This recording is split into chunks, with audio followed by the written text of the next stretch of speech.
Ka District Social Welfare Office Nongstoin, ringkat ka jingetre lang bat ka District Sangkalp, Hub for Empowerment of Women,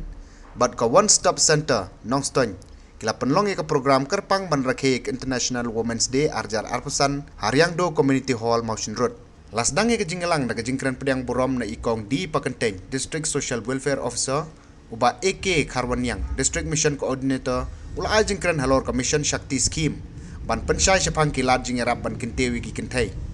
Kakong BL Marshilong, Center Manager OSC Nongstoin, kalakran halor ka ain perking ya ka bordom, bat ki hok jong ki kintay.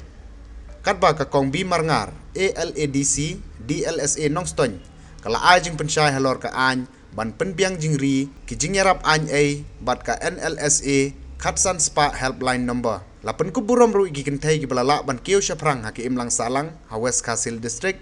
la ajing itu kerpang daga bapun kuburom iki. Kakong Ringsai, State Coordinator NEN Shillong, kabalong kakong san, kala ajing keren halor ka jingkiyo syaprang, jongki kintay bat ka benta jongki haka imlang salang. Astang mi kini ki women's movement mo hakabaka jingen lumlang jongki organization lene jongki kenhun ki badan ki kenthe ban mi lang syakman ban ya yang lang ban ya le bersha ya kani ka jing sha ban ben jongki kenthe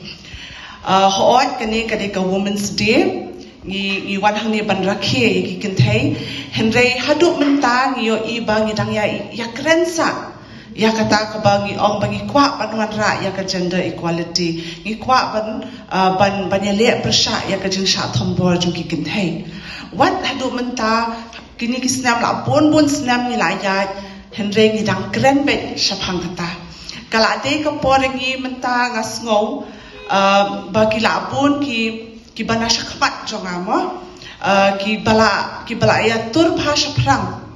ban yele persya ya kani pat panwan ra ya kata ka gender equality